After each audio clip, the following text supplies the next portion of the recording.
नमस्कार दोस्तों, एक बार फिर आपका कलाम के इस ऑनलाइन डिजिटल प्लेटफॉर्म पर हार्दिक स्वागत और अभिनंदन।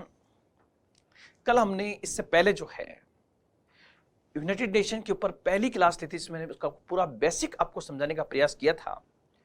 आज कलाम के इस डिजिटल प्लेटफॉर्म पर फिर एक नई उमंग, नई उत्साह और नई प्रामाणिकता के साथ, नए विश्वास के साथ में मैं आपके सामने संयुक्त राष्ट्र की सेकंड क्लास आपके सामने लेके आया हूं। यूनाइटेड नेशन की जो सेकंड क्लास है उसको मैं आपके सामने आज बहुत बेहतर तरीके से प्रेजेंट करने का प्रयास दोस्तों करूंगा। ये आपका होगा यूएन पार्ट 2, सेकंड पार्ट आज होगा इस क्लास का। तो इसके माध्यम से कुछ और चीजें हम करना चाहेंगे, लेकिन उससे पहले मैं बताना चाहूंगा कि यूनाइटेड नेशन जो है इसी को हिंदी में दोस्तों आपको पता है, इसी को हिंदी में संयुक्त राष्ट्र कहते हैं। इसी को हिंदी में संयुक्त राष्ट्र, इसका एग्जैक्ट जो नाम है वो यूनाइटेड नेशन अर्थात संयुक्त राष्ट्र है। और इससे पहले जो 1920 में स्टैब्लिश हुआ था उसका नाम था राष्ट्र संघ, इसका नाम होगा संयुक्त राष्ट्र। और संयुक्त राष्ट्र दिवस का मनाते हैं, मैंने कल चर्चा की थी। तो हर साल 24 अक्टूबर 1945 को इसको स्वीकार कर लिया गया था, इसलिए 24 अक्टूबर को यूएन डे के रूप में मनाया जाता है। और 26 जून की डेट मैंने आपको इससे पहले बता दी थी।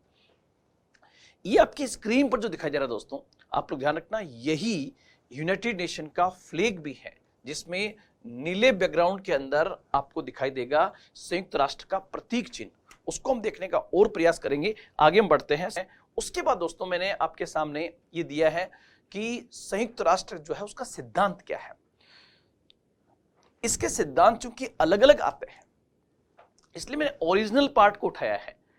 प्रिंसिपल ऑफ यूनाइटेड नेशन क्या है, तो यहां पर मैं लिख देता हूं संयुक्त राष्ट्र की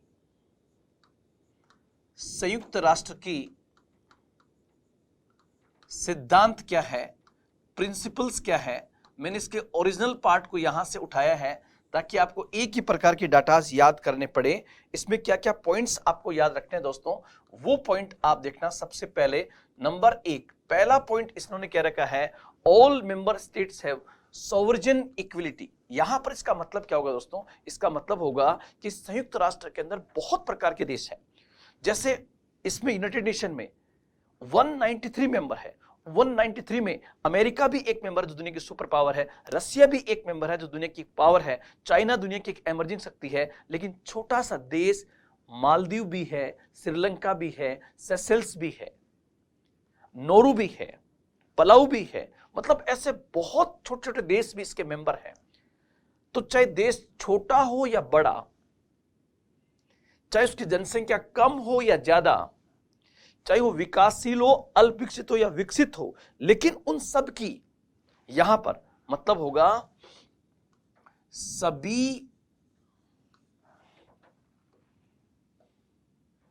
सभी राष्ट्रों की संप्रभुता, सभी राष्ट्रों की संप्रभुता की समानता के सिद्धांत पर यह आधारित होगा। अर्थात चाहे देश छोटा हो या बड़ा, उन सभी देशों की सॉवर्जिनिटी जो है उसमें समानता होगी। हर देश स्वतंत्र है, इसलिए उसकी मेंबरशिप जो होगी वो बराबर होगी। तो यहां पर यह कहा गया है all member states have sovereign equality, सभी राष्ट्रों की सांप्रभुतिक समानता पर आधारित सिद्धांत होंगे। ये पहला पॉइंट है। दूसरा, all member states must obey the charter. सभी जो है, सभी सदस्य राष्ट्र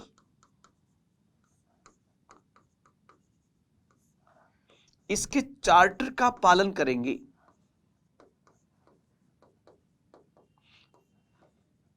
इसके चार्टर का पालन करेंगे, ये सेकंड सिद्धांत यहां पर दिया हुआ है। तीसरा, countries must try to settle their differences by peaceful meaning.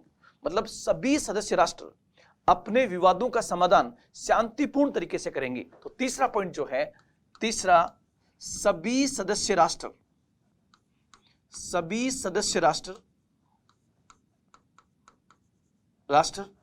अपने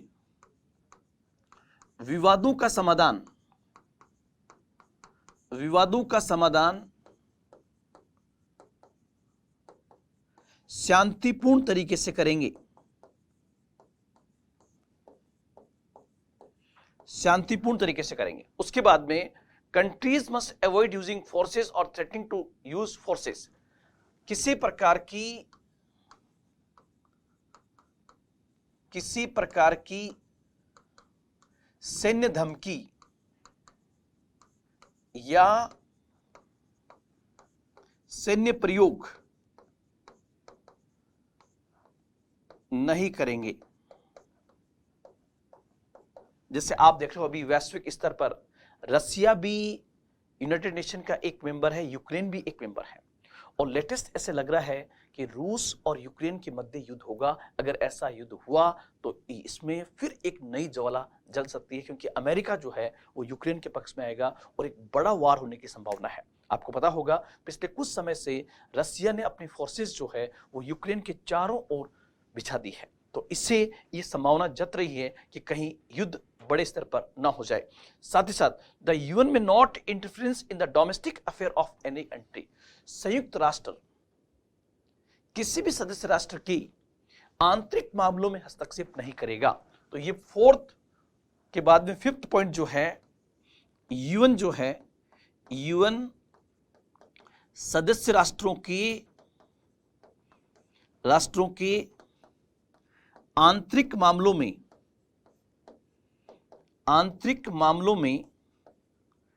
हस्तक्षेप नहीं करेगा, आंतरिक मामलों में हस्तक्षेप नहीं करेगा।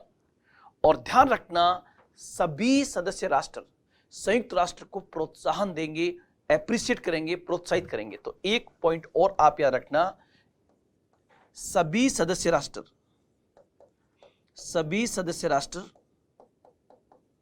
यूएन को प्रोत्साहित करेंगे, एप्रिशिएट करेंगे, सहायता करेंगे, ये बात। तो यहां पर यूनाइटेड नेशन की 6 प्रिंसिपल्स आपको याद रखने हैं। नंबर 1, सभी सदस्य राष्ट्रों की, चाहे देश छोटा हो या बड़ा हो, सभी की संप्रभुता संयुक्त राष्ट्र के दृष्टिकोण से समानता पर आधारित होगी। जैसे नोरू एक छोटा सा देश है, मॉरिशस एक छोटा सा देश है, श्रीलंका एक छोटा सा देश है, जबकि ऑस्ट्रेलिया, कनाडा, चीन बहुत बड़े देश हैं, लेकिन यूनाइटेड नेशन की नजर में उन सब की संप्रभुता समान होगी, अर्थात समानता के सिद्धांत पर आधारित होगी। पहला पॉइंट। दूसरा, सभी सदस्य राष्ट्र संयुक्त राष्ट्र के चार्टर का पालन करेंगे। ये आपका यहां पर सेकंड पॉइंट यहां पर दिखाई देगा। 2 और तीसरा, सभी सदस्य राष्ट्र अपने विवादों का समाधान शांतिपूर्ण तरीके से करेंगे, और यहीं पर इसको हम ये भी कहेंगे कि अगर किसी प्रकार का विवाद है किसी देश के अंदर में, तो उसके आंतरिक मामलों में, उसके डोमेस्टिक मामलों में यूनाइटेड नेशन हस्तक्षेप नहीं करेगा। ये आपका 5वां और बहुत ही इंपॉर्टेंट पॉइंट है। साथ ही साथ किसी प्रकार की सैन्य धमकी या सैन्य प्रयोग नहीं होगा। अगर ऐसा करता है तो उसका मतलब होगा कि वह संयुक्त राष्ट्र के सिद्धांतों का उल्लंघन कर रहा है। तो ये पॉइंट आपको यहां पर स्पेशली ध्यान में रखना है। अब दोस्तों, कई बार आपके एग्जाम में एकदम छोटा सा प्रश्न भी पूछ लिया जाता है, और वो पूछ लिया जाए कि संयुक्त राष्ट्र का प्रतीक चिन्ह क्या है। तो आप लोग ध्यान रखना, यूनाइटेड नेशन का जो प्रतीक चिन्ह है वो कैसा होगा। तो यहां पे सबसे पहले आप लोग ध्यान रखना,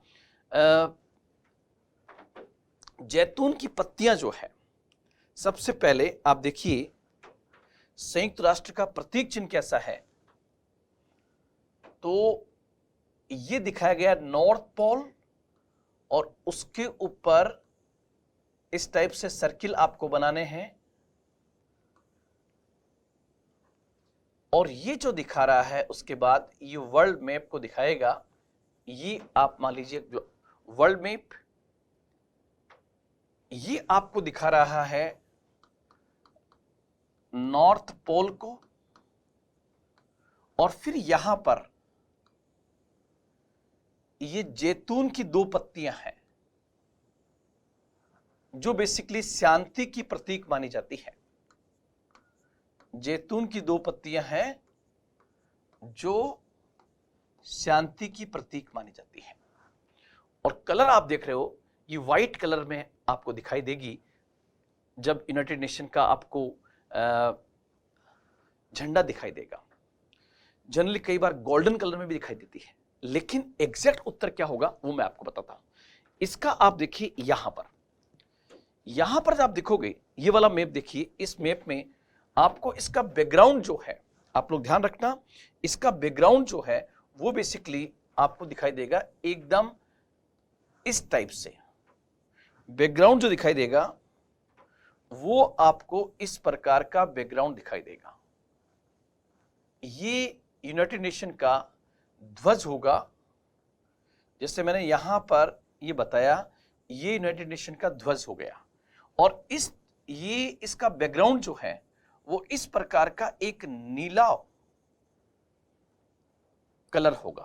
तो आपसे पूछे कि संयुक्त राष्ट्र का जो फ्लैग है, ध्वज है, ये आप देखिए यहां पर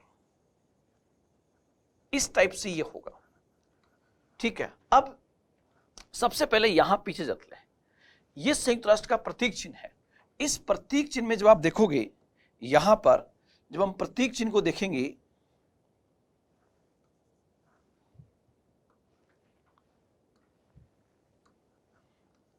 तो ये आपकी जैतून की पत्तियां हैं। जैतून की दो पत्तियां हैं, एक ये वाली और एक ये वाली, ये दो पत्तियां हैं। उसके बीच में नॉर्थ पोल को ये एग्जिस्ट कर रहा है और ये वर्ल्ड मैप हो गया। वर्ल्ड मैप नॉर्थ पोल से स्टार्ट हो रहा है और ये आपका प्रतीक चिन्ह यहां पर दिखाई देगा। सबसे पहली बात तो ये प्रतीक चिन्ह कब स्वीकार किया गया था, तो आप लोग ध्यान रखना, 7 दिसंबर 1946 को संयुक्त राष्ट्र के इस प्रतीक चिन्ह को स्वीकार कर लिया गया था। अब संयुक्त राष्ट्र का फ्लैग कैसा है, तो आप लोग देखोगे यूनाइटेड नेशन का फ्लैग जो है वो बेसिकली ब्लू बैकग्राउंड के अंदर, और यहां पर आपको ये इस टाइप से दिखाई देगा।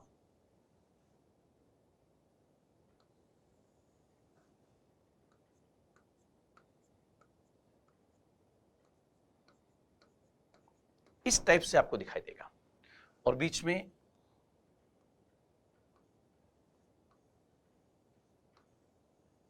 ये और ये वर्ल्ड का मैप हो जाएगा। इस टाइप से आपको दिखाई देगा। क्या शानदार बना दोस्तों। ये आपका यूनाइटेड नेशन का फ्लैग है और यहां पर नीली पृष्ठभूमि के अंदर आपको व्हाइट प्रतीक चिन्ह दिखाई दे रहा होगा। आगे बढ़ते हैं। एक क्वेश्चन आपसे ये पूछे कि संयुक्त राष्ट्र की भाषाएं कौन सी है। दो प्रकार से क्वेश्चन आ सकता है। एक तो क्वेश्चन का टाइप ये हो सकता है, यूनाइटेड नेशन की आधिकारिक भाषाएं कौन सी है। आधिकारिक भाषाएं कौन सी है, तो आप लोग ध्यान रखना, यहां पर जो क्वेश्चन बनेगा आपका वो ऐसे बन सकता है कि मूलतः मतलब ओरिजिनली तो 5 भाषाएं थी, 5 भाषाएं प्लस एक भाषा बाद में स्वीकार की गई है, तो टोटल कितनी हो गई, टोटल 6 भाषाएं आपको दिखाई देगी। टोटल 6 लैंग्वेजेस है। वो 5 भाषाएं कौन सी है जो सबसे पहले स्वीकार की गई थी, तो वो 5 होगी इंग्लिश, फ्रेंच, चाइनीज,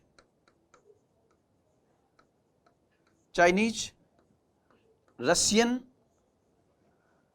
रूसी, और छठी भाषा जो स्वीकार एक स्पेनिश। ये आपको यहां पर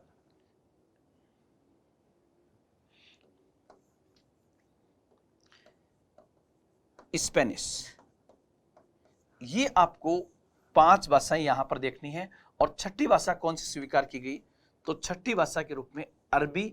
आपको सर अरबी कब स्वीकार की गई थी, 1973 में। तो वर्तमान में कितनी आधिकारिक भाषाएं हो गई, तो ये मूलतः 5 भाषाएं थी। 1973 में छठी भाषा स्वीकार की गई थी अरबी के रूप में। यहां पर आप देख सकते हो Chinese, French, Arabian, Russian, English और स्पेनिश, ये उनके कलर सहित आ गया यहां पर। ये संयुक्त राष्ट्र की भाषाएं। लेकिन कई बार आपसे ये पूछे कि ये तो ऑफिशियल लैंग्वेज हो गई, लेकिन सबसे ज्यादा वर्किंग लैंग्वेजेस कौन से जिसमें हर एक काम उनमें होता है, तो यहां पर ध्यान रखना, ये पूछे कि कार्यकारी भाषाएं कौन सी हैं, तो कार्यकारी भाषाओं में 2 नाम आएगा।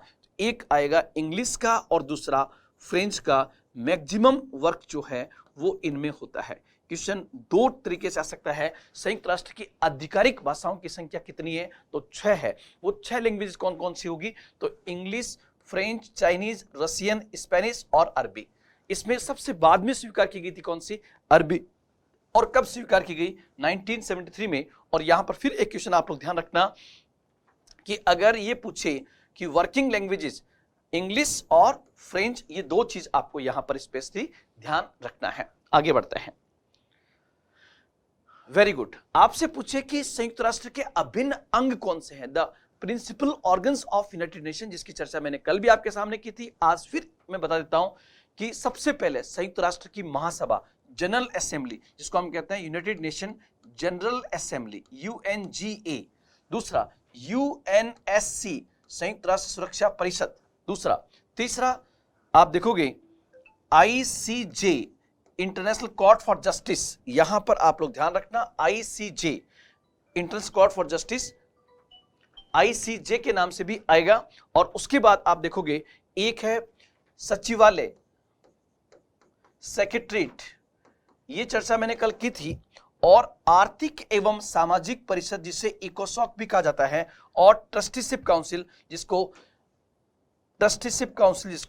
न्यास परिषद के नाम से भी जाना जाता है, न्यासिता परिषद के नाम से जाना जाता है। तो ये ध्यान रखना, संयुक्त राष्ट्र के अभिन्न अंग कितने हैं, तो संयुक्त राष्ट्र के अभिन्न अंगों की संख्या 6 है। उनमें से एक अंग ऐसा है जो वर्तमान में सक्रिय नहीं है, उस अंग का नाम क्या होगा, तो ध्यान रखना ट्रस्टीशिप काउंसिल जो है वो वर्तमान में सक्रिय नहीं है, ये सक्रिय नहीं है। अब आगे बढ़ते हैं। सबसे पहले आपकी स्क्रीन पर दिखाई दे रहा है यूनाइटेड नेशन जनरल असेंबली, संयुक्त राष्ट्र महासभा। सबसे पहले आप देखो कि महासभा के अंदर जो तस्वीर दिखाई दे रही है उसमें हर देश का प्रतिनिधि यहां पर बैठा रहता है। तो बिल्कुल एक एक पॉइंट को यहां पर लेने का प्रयास करें।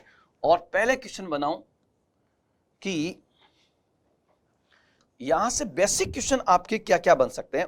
वो बेसिक क्वेश्चन बनने के बाद हम एक एक चीज पर देखेंगे कि बेसिक क्वेश्चन आपके क्या आ सकते हैं।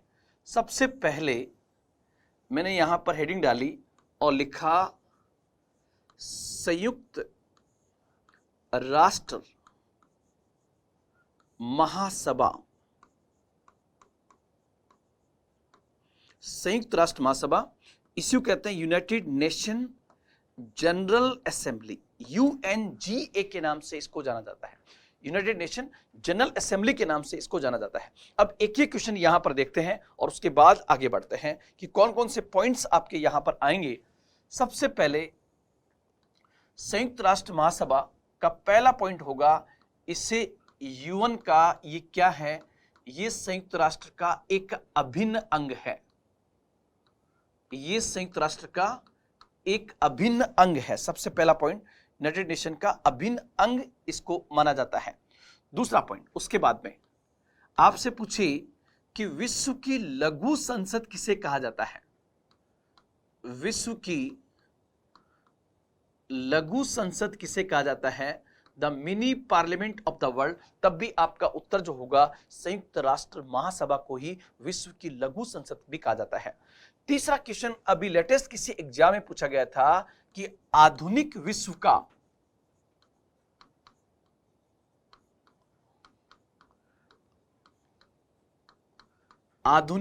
का उन्मुक्त अंतःकरण किसे कहा जाता है। आधुनिक विश्व का उन्मुक्त अंतःकरण जो है ये बेसिकली संयुक्त राष्ट्र महासभा को ही कहा जाता है।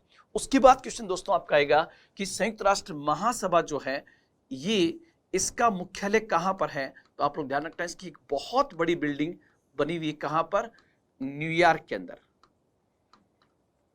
न्यूयॉर्क के अंदर, न्यूयॉर्क कहां पर है, अमेरिका के अंदर है। न्यूयॉर्क किस नदी किनारे पर है, तो हडसन नदी के किनारे पर है, हडसन नदी। और न्यूयॉर्क में ये जो क्षेत्र, ये जो आइलैंड है न्यूयॉर्क में, उसका नाम क्या है, मैनहट्टन द्वीप के नाम से इसको जाना जाता है। जहां पर ये पूरा एरिया है, इसको अंतरराष्ट्रीय शांति क्षेत्र भी कहा जाता है। इंटरनेशनल पीस एरिया भी इसको कहा जाता है, अंतरराष्ट्रीय शांति क्षेत्र भी इसको कहा जाता है। ये पॉइंट आप यहां पर स्पेशली ध्यान रखेंगे। अंतर्राष्ट्रीय शांति क्षेत्र के नाम से भी इसको जाना जाता है, इंटरनेशनल पीस एरिया के नाम से भी इसको जाना जाता है। तो ये पॉइंट आप यहां पर स्पेशली याद रखोगे। मुख्यालय कहां पर है? न्यूयॉर्क के अंदर। उसके बाद संयुक्त राष्ट्र महासभा में कितने सदस्य भाग लेते हैं? तो ध्यान रखना, इसमें यूएन के सभी मेंबर भाग लेते हैं, सभी मेंबर नेशन, सभी सदस्य राष्ट्र इसके सदस्य होते हैं। संयुक्त राष्ट्र का एकमात्र ऐसा अंग जिसमें यूनाइटेड नेशन के सभी मेंबर भाग लेते हैं। वर्तमान में मेंबर की संख्या कितनी है? 193। तो 193 के 193 मेंबर्स यहां पर भाग लेंगे। आप लोग यहां पर यह भी ध्यान रखना कि प्रत्येक मेंबर जो है, प्रत्येक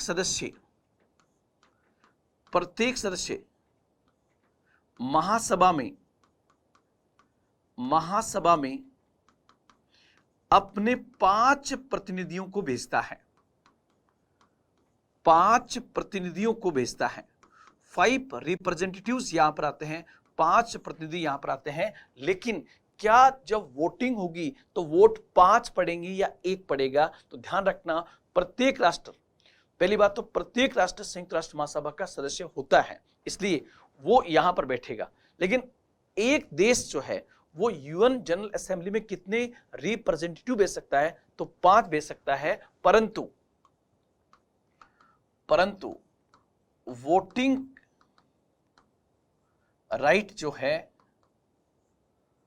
वो सिंगल रहेगा, वोट एक ही होगा। प्रतिनिधि आप 5 भेज सकते हो और सबका वोट जो है बराबर होगा, चाहे अमेरिका हो, चाहे श्रीलंका हो, चाहे मॉरिशस हो, चाहे मालदीव हो। तो ये पॉइंट आपको यहां पर ध्यान में रखना है। नेक्स्ट पॉइंट, 6th पॉइंट दोस्तों आपसे ये पूछे कि यूएन महासभा का पहला अध्यक्ष कौन बना था? पहला अध्यक्ष कौन बना था? एक तो ये पॉइंट आपके एग्जाम के पॉइंट से इंपॉर्टेंट बन सकता है दोस्तों। और दूसरा एक चीज और आप ध्यान रखेंगे, तो आप लोग ध्यान रखना, यूएन महासभा का पहला अध्यक्ष जो है पॉल हेनरी स्पॉक, ये बेसिकली इसके पहले अध्यक्ष बने थे। और किस देश के थे? तो आप लोग ध्यान रखना, ये बेसिकली बेल्जियम के थे, ये बेल्जियम के थे। इसी प्रकार दोस्तों आप लोग ध्यान रखना, इसी का 7वां पॉइंट क्या होगा कि यूएन महासभा की पहली महिला अध्यक्ष बनने का गौरव किसको प्राप्त हुआ? पहली महिला अध्यक्ष में कौन बनी? तो ध्यान रखना, पहली महिला अध्यक्ष बनने का विजय लक्ष्मी पंडित को, विजय लक्ष्मी पंडित जो है वो बेसिकली इसकी पहली अध्यक्ष बनी है। कब बनी? तो ये 1953-54 के सत्र में बनी थी, जो यूनाइटेड नेशन का 8वां सत्र था। उस 8वें सत्र की ये अध्यक्ष बनी थी। और विजय लक्ष्मी पंडित आपको पता है भारत की थी, पंडित नेहरू की सिस्टर थी। तो आप लोग इस पॉइंट को भी यहां पर स्पेशली ध्यान में रखेंगे। वापस एक बार मैं रिपीट करूं, उससे पहले कुछ पॉइंट और बताऊंगा कि महासभा का अधिवेशन कब होता है। ध्यान रखना, अधिवेशन कब होता है? तो ये सितंबर का तीसरा सप्ताह, सितंबर का जो तीसरा सप्ताह होता है, उस तीसरे सप्ताह के मंगलवार को, कई जगह आपको ऐसे मिल जाएगा कि 3rd मंगलवार, लेकिन आप इसको तीसरे सप्ताह का ट्यूसडे ऑफ 3rd वीक, तीसरे सप्ताह के मंगलवार को इसका अधिवेशन शुरू होता है। यह बिंदु भी आप स्पेशली यहां पर याद रखोगे। उसके बाद जैसे ही अधिवेशन होगा, ध्यान रखना, महासभा सबसे पहला काम करेगी, एक तो अध्यक्ष का चुनाव और प्लस 21 उपाध्यक्ष चुने जाते हैं। एक अध्यक्ष और 21 उपाध्यक्षों का चुनाव जो है ये बेसिकली महासभा के द्वारा किया जाता है। और ध्यान रखना, सुरक्षा परिषद की सलाह पर इसका अधिवेशन, इसके अलावा भी आयोजित किया जा सकता है। ये पॉइंट भी आपको यहां पर ध्यान रखना। सबसे पहले ये बेसिक पॉइंट थे जो मैंने आपके सामने रखे। नंबर 1, संयुक्त राष्ट्र महासभा के पॉइंट से आप लोग ध्यान रखोगे। सबसे पहले संयुक्त राष्ट्र महासभा यूनाइटेड नेशन का अभिन्न अंग माना जाता है। इसे विश्व की लघु संसद भी कहा जाता है। इसे आधुनिक विश्व का उन्मुक्त अंतःकरण के नाम से भी इसको जाना जाता है। इसका मुख्यालय जो है वो बेसिकली न्यूयॉर्क में है, अमेरिका में है। न्यूयॉर्क किस नदी किनारे पर है? तो न्यूयॉर्क हडसन नदी किनारे पर है। और न्यूयॉर्क में किस आइलैंड पर बिल्डिंग बनी हुई है? तो मैनहट्टन द्वीप है। और वहां पर उस क्षेत्र को किस नाम से जानते हैं? अंतरराष्ट्रीय शांति क्षेत्र, जिसको कहते हैं इंटरनेशनल पीस एरिया के नाम से भी जाना जाता है। सभी सदस्य राष्ट्र इसके मेंबर होते हैं। किसके? महासभा के। प्रत्येक सदस्य महासभा में अपने 5 रिप्रेजेंटेटिव को भेजता है, लेकिन वोटिंग का अधिकार केवल एक ही होता है। साथ ही साथ यूएन महासभा का पहला अध्यक्ष पॉल हेनरी स्पॉक थे, जो बेल्जियम के थे। यूएन महासभा की पहली महिला अध्यक्ष बनने का गौरव किसको प्राप्त हुआ? तो उत्तर आपका होगा विजयलक्ष्मी पंडित को यह गौरव प्राप्त हुआ था। 1953 में वो भारत की थी और 8वें सत्र की अध्यक्ष बनी थी। संयुक्त राष्ट्र महासभा का अधिवेशन कब होता है? तो हर वर्ष, ध्यान रखना, मैं यहां पर वापस लिख देता हूं, प्रति वर्ष। किस महीने में स्टार्ट होगा? सितंबर में। कब? तीसरे सप्ताह में। किस दिन? मंगलवार को स्टार्ट होता है। और महासभा सबसे पहले चुनाव करती है। किसका? एक अध्यक्ष का और 21 उपाध्यक्ष का। और ये कब तक बने रहते हैं? जब तक अगला सेशन ना हो जाए। मतलब जैसे अगला सेशन स्टार्ट होगा, पहले नए अध्यक्ष का चुनाव होगा। जो नया अध्यक्ष बनेगा वो 1 साल के लिए बनता है, फिर उसके बाद वापस नया होगा। तो ये पॉइंट्स आपको सबसे पहले बेसिक के पॉइंट्स याद रखना है। फिर भी आपके दिमाग में क्वेश्चन आए कि सर मान लीजिए ये पूछ ले कि संयुक्त राष्ट्र के किस अध्याय में संयुक्त राष्ट्र का जो चार्टर दिया हुआ है, उस चार्टर के किस अध्याय में इसका वर्णन किया गया है? तो अध्याय 4 में इसका वर्णन किया गया है। अध्याय 4 में इसका वर्णन किया गया है। और आर्टिकल जो है, अनुच्छेद जो है, वो बेसिकली 9 से 22 के मध्य है। अनुच्छेद 9 से 22, चैप्टर संख्या 4 किसका? चार्टर का। आपसे क्वेश्चन ये भी पूछ ले, मैंने बताया नहीं आपको शायद, अगर आपसे क्वेश्चन ये पूछे कि यूनाइटेड नेशन जो है, इसमें टोटल जो इसका चार्टर दिया गया है, इस चार्टर में टोटल कितने अध्याय हैं? तो आप लोग ध्यान रखना, टोटल 19 अध्याय हैं। कितनी धाराएं हैं? तो धाराओं की संख्या आप लोग ध्यान रखना, 111 धाराएं हैं। और कितने शब्द हैं?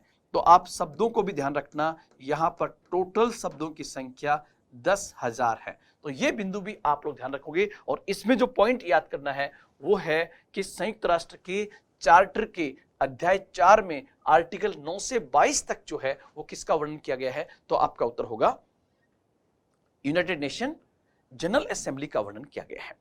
अब आप कहोगे सर एक चीज और बता दो, और वो है कि सर संयुक्त राष्ट्र महासभा जो है, जिसको हम जनरल असेंबली कहते हैं, सर ये करती क्या है सर?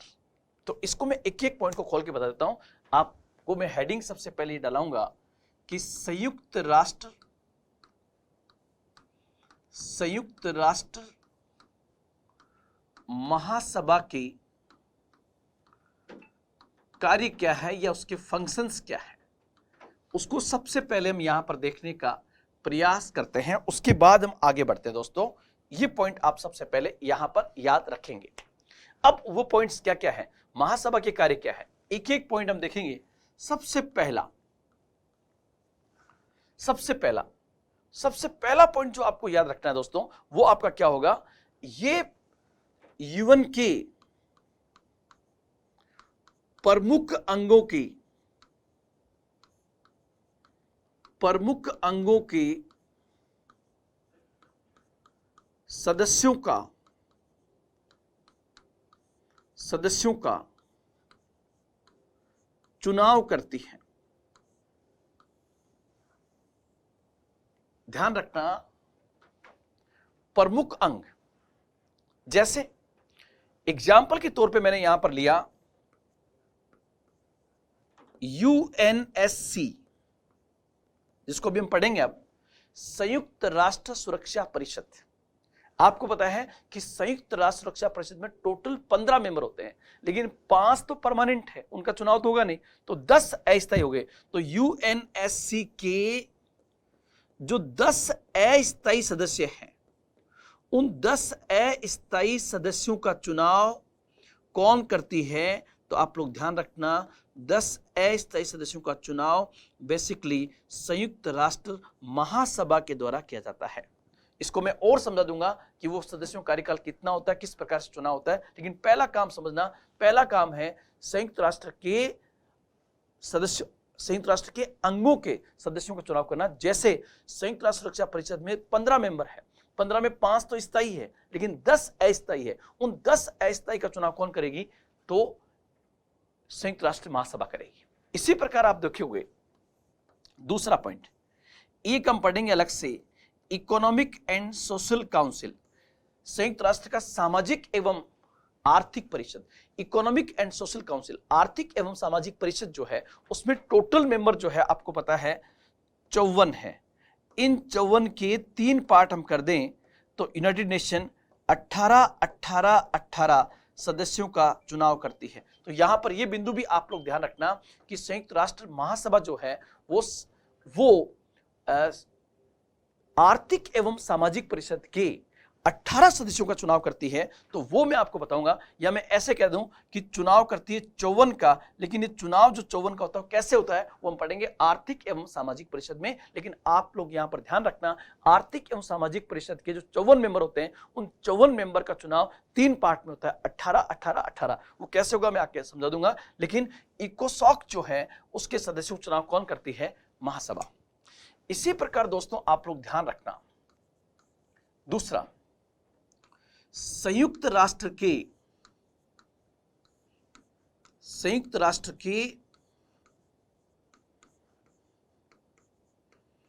बजट को पारित करना।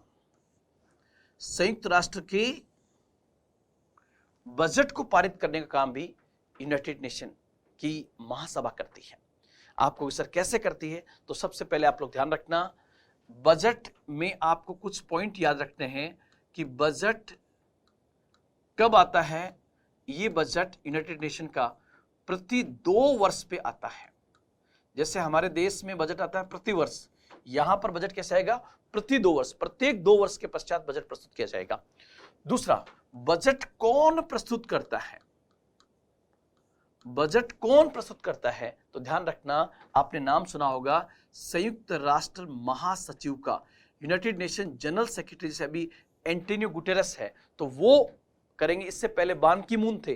तो जो भी संयुक्त राष्ट्र संघ का महासचिव होगा, ध्यान रखना, महासभा का अध्यक्ष नहीं करेगा, कौन करेगा? संयुक्त राष्ट्र का महासचिव, जो सेक्रेटरीट का मेन प्रशासनिक अधिकारी होता है। मैं इसको पढ़ाऊंगा अलग से, कौन करता है? तो यूएन महासचिव, यूनाइटेड नेशन जनरल सेक्रेटरी करता है।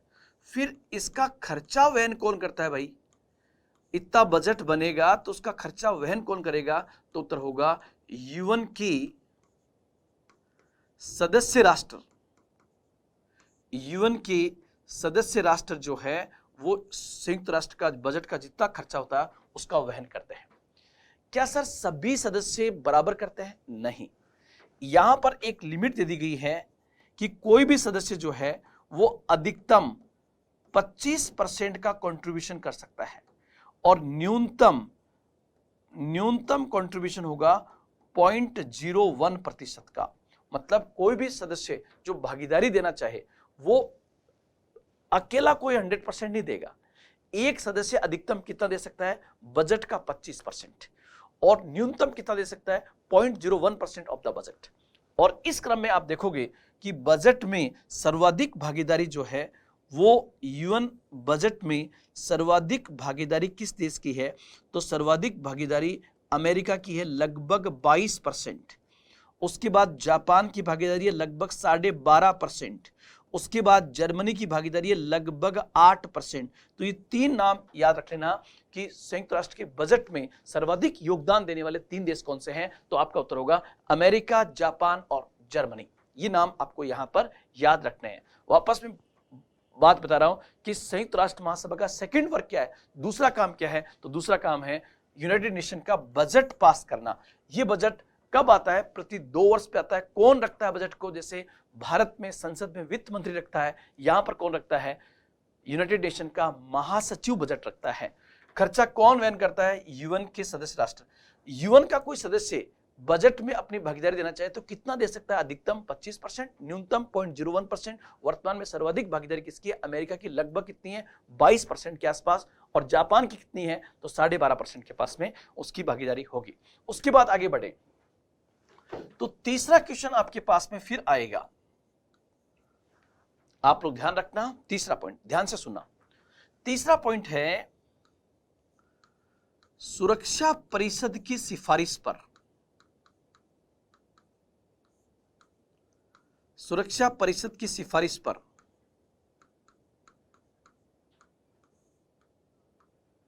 सुरक्षा परिषद की सिफारिश पर मतलब पहले यूनाइटेड नेशन सिक्योरिटी काउंसिल नाम भेजेगी, उसके बाद उनमें से किसी एक का चुनाव करना है। जैसे सुरक्षा परिषद की सिफारिश पर, इसको आप चाहे चौथा पॉइंट मान लो या तीसरे का फर्स्ट मान लो। सुरक्षा परिषद की सिफारिश पर संयुक्त राष्ट्र महासचिव का चुनाव, महासचिव का चुनाव कौन करती है? तो आप लोग ध्यान रखना, जनरल सेक्रेटरी जो सबसे बड़ी पोस्ट मानी जाती है यूनाइटेड नेशन की, उसका चुनाव सुरक्षा परिषद की सिफारिश पर महासभा करती है। और मैं बताऊंगा आपको कि यहां पर एक प्रकार की मोनोपोली है कि जो 5 स्थायी देश हैं वो जिसका नाम भेजेंगे वो ही बनेगा, क्योंकि वहां पर उन्होंने किसी नाम पर वीटो कर दिया तो बन नहीं पाएगा। लेकिन ध्यान रखना, सबसे पहले जैसे 2 नाम आए ए और बी, तो ए और बी पर कौन सबसे पहले सहमत होनी चाहिए? सुरक्षा परिषद। सुरक्षा परिषद जिन पर सहमत होगी वहां से 15 में से 9 लोग जो जाएंगे वहां से आएगा महासभा में, फिर महासभा जो है महासचिव का चुनाव करेगी। इसी प्रकार सुरक्षा परिषद की सिफारिश पर आईसीजे के जजों का चुनाव,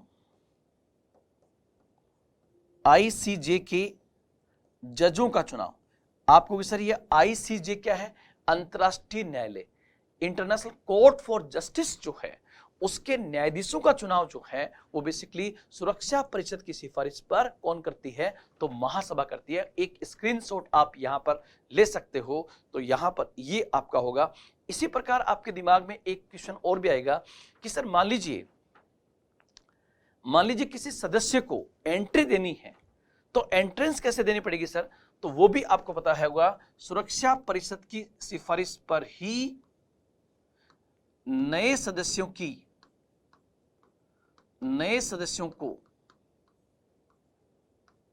एंट्री महासभा देती है।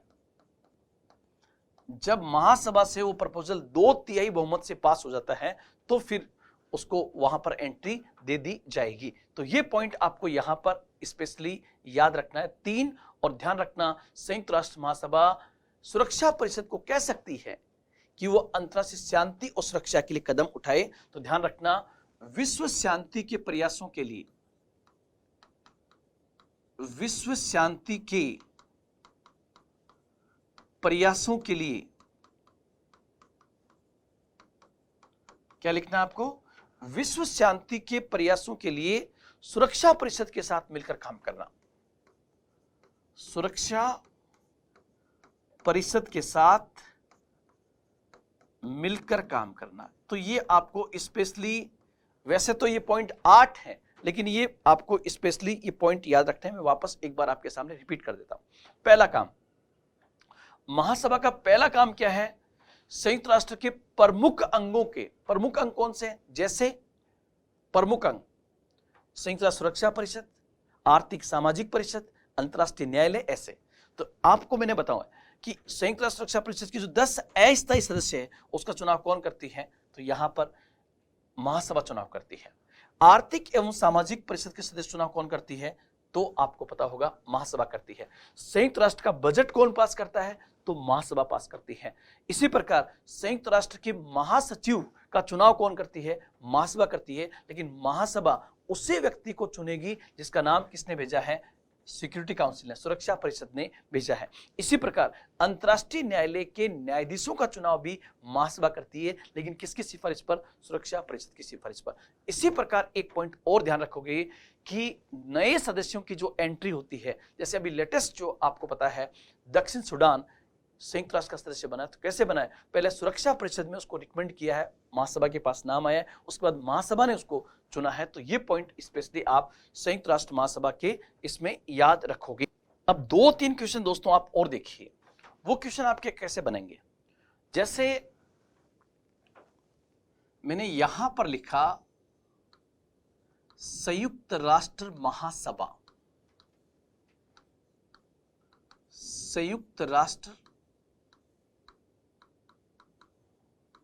महासभा जनरल असेंबली। पहला क्वेश्चन आपके पास में आएगा सर कि सर संयुक्त राष्ट्र में कोई नया सदस्य राष्ट्र, या मैं इसको ये कहूं कि कोई नया देश अगर सदस्य बनना चाहता है, सदस्य बनना चाहता है, तो सर क्या तरीका होगा? तो आप लोग ध्यान रखना, 2 स्टेप पार करने पड़ेंगे। स्टेप फर्स्ट क्या होगा? सबसे पहले यूएनएससी से वो पास होना चाहिए। सबसे पहले यूएनएससी से पास होना चाहिए। सर यूएनएससी क्या है? इसको हम पढ़ेंगे अभी। संयुक्त राष्ट्र सुरक्षा परिषद, उसमें टोटल मेंबर कितने होते हैं? टोटल 15 मेंबर होते हैं। 15 में से कितने वोट जरूरी है? 9 वोट अगर मिल गए तो उसको मेंबरशिप मिल जाएगी, यहां से आगे जाएगा। ध्यान रखना, पहला स्टेप क्या है कि यूएनएससी से उस सदस्य राष्ट्र के बारे में पास होना चाहिए। 15 में से 9 कितने वोट होना चाहिए? 9। लेकिन इस 9 में 5 स्थायी सदस्यों का होना जरूरी है। 5 स्थायी सदस्यों का होना जरूरी है। यह पॉइंट आप स्पेशली यहां पर याद रखोगे। 5 मतलब ब्रिटेन, अमेरिका, फ्रांस, चाइना और रसिया, इनको वीटो पावर है। ये 5 स्थायी सदस्य है। यूएनएससी से कोई प्रपोजल तभी पास हो पाएगा जब उन 9 में वो 5 जरूर हो। अगर वो 5 नहीं है या उन 5 में से कोई एक नहीं है तो पास नहीं हो पाएगा। तो पहला स्टेप क्या होगा? सबसे पहले अगर कोई भी सदस्य देश, अगर कोई राष्ट्र सदस्य बनना चाहता है तो सबसे पहले सुरक्षा परिषद से पास होना जरूरी होगा। अगर सुरक्षा परिषद ने उसकी मेंबरशिप को पास कर दिया है तो फिर कहां पर आएगा? तो स्टेप सेकंड होगा आपका महासभा 2/3 बहुमत से पास कर दे। 2/3 बहुमत से पास कर दे तो वो सदस्य बन जाएगा। तो ये आप लोग ध्यान रखना, एक इंपॉर्टेंट चीज मैंने आपको बताई। जैसे आप देखिए वर्ष 2011 में नया देश बना दक्षिण सूडान, और दक्षिण सूडान 2011 के अंदर ही किसका सदस्य बन गया? यूनाइटेड नेशन का। तो कैसे बना? सबसे पहले सुरक्षा परिषद ने पास किया, उसके बाद महासभा ने 2/3 बहुमत से उसकी मेंबरशिप पर मोहर लगा दी तो वो मेंबर बन गया। एक क्वेश्चन आपके दिमाग में जरूर आएगा कि सर मान लीजिए कोई मेंबर बन गया, मान लीजिए सर कोई सदस्य बन गया, संयुक्त राष्ट्र का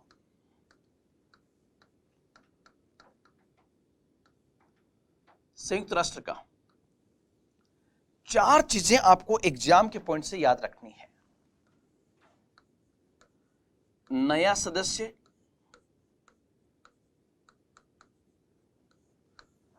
इसका मैंने आपको समझा दिया है। सुरक्षा परिषद की सिफारिश पर महासभा द्वारा चुनाव होगा। तो यहां पर दोस्तों ये वाला पहला पॉइंट है, ये कौन सा होगा? ये पॉइंट यही है जो मैंने अभी आपको समझाया, ये वाला, ये सेम ही है। नए सदस्य चुनाव ये ऐसे होगा, इसी को मैंने यहां पर लिखा है, ये वाला। दूसरा, सर क्या संयुक्त राष्ट्र किसी सदस्य को निलंबित कर सकता है क्या? क्या निलंबन हो सकता है क्या? तो निलंबन का तरीका दोस्तों यही होगा। क्या तरीका होगा निलंबन का? निलंबन का तरीका होगा कि सुरक्षा परिषद की सिफारिश पर, सुरक्षा परिषद की सिफारिश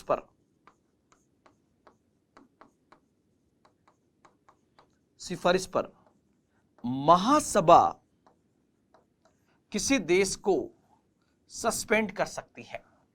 यह पॉइंट आपको यहां पर याद रखना है। सर क्या निष्कासित भी किया जा सकता है क्या? निष्कासित किया जा सकता है क्या? तो ध्यान रखना, यस, निष्कासित भी किया जा सकता है। उसका प्रोसेस भी क्या होगा? सुरक्षा परिषद की सिफारिश पर, सुरक्षा परिषद की सिफारिश पर महासभा उसको निष्कासित कर सकती है। ध्यान रखना, जिसको निष्कासित कर दिया गया वो वापस नहीं आ पाएगा, निलंबन वाला वापस आ जाएगा। तो ये पॉइंट भी आपको ध्यान रखना है। सर मान लीजिए कोई सदस्य को न तो निलंबित किया जाता है न निष्कासित किया जाता है, वो खुद ही वो मेंबर यूनाइटेड नेशन को छोड़ना चाहता है, तो तरीका क्या होगा? तो यहां पर फिर आपको चौथा पॉइंट ध्यान रखना है, उसको हम कहेंगे प्रत्याहरण।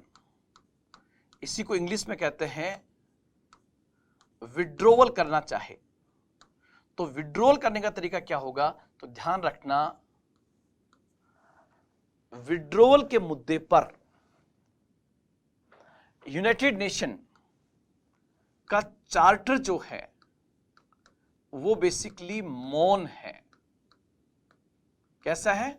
मौन है, अर्थात चुप है। चुप का मतलब क्या हुआ? न तो अनुमति देता है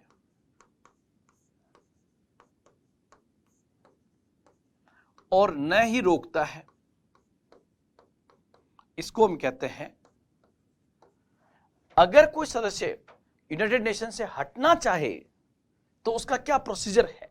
तो प्रोसीजर के इस मुद्दे पर यूनाइटेड नेशन क्या है? यूनाइटेड नेशन का चार्टर मौन है, अर्थात न तो अनुमति देता है और न ही उस सदस्य को रोकता है। यह पॉइंट भी आपको ध्यान रखना। तो मैंने हर प्रकार का पॉइंट यहां पर आपको बताने का प्रयास किया। आपको सिर्फ महासभा से एक ही क्वेश्चन याद करना है, क्या? कि वर्तमान में महासभा का अध्यक्ष कौन है? वर्तमान महासभा अध्यक्ष कौन है, ये मैं आपको अगली क्लास में बताऊंगा। तब तक आप पता करना कि महासभा का अध्यक्ष वर्तमान में कौन है। ये पॉइंट्स आज हमने बहुत बेहतर तरीके से, पूरी तरह से हमने यूनाइटेड नेशन को देखने का प्रयास किया कि किस प्रकार से संयुक्त राष्ट्र महासभा के कार्य हैं। उन कार्यों को मैंने आपको बहुत अच्छे समझाया। उसके बाद ये बेसिक पॉइंट आप जरूर याद रखना जो आपके एग्जाम के पॉइंट से बहुत इंपॉर्टेंट है। साथ ही साथ दोस्तों एक चीज मैं और क्लियर करना चाहूंगा कि यहां पर जो मैंने आपको बताया था, मूल भाषाएं, कार्यकारी भाषाएं, 6 टोटल भाषाएं, ध्यान रखना। ध्वज के बारे में समझाया था और संयुक्त राष्ट्र के सिद्धांत। ध्यान रखना, ये सिद्धांत अलग अलग बुक्स में अलग अलग लिखे हुए हैं, इसलिए मैंने इंग्लिश में लेकर के यहां पर हिंदी में आपको समझाने का प्रयास किया। फिर आपका उद्देश्य दोस्तों बहुत सारे हैं और अलग अलग बुक्स में अलग अलग दिए गए हैं। हो सकता है कि यहां पर ये 4 पॉइंट आप याद रखना, आपका काम हो जाएगा। तो आज दोस्तों इस क्लास में इतना ही। कलाम के इस डिजिटल प्लेटफॉर्म पर फिर मिलेंगे एक नए जोश, नए उत्साह और नई उमंग के साथ। जय हिंद, जय भारत।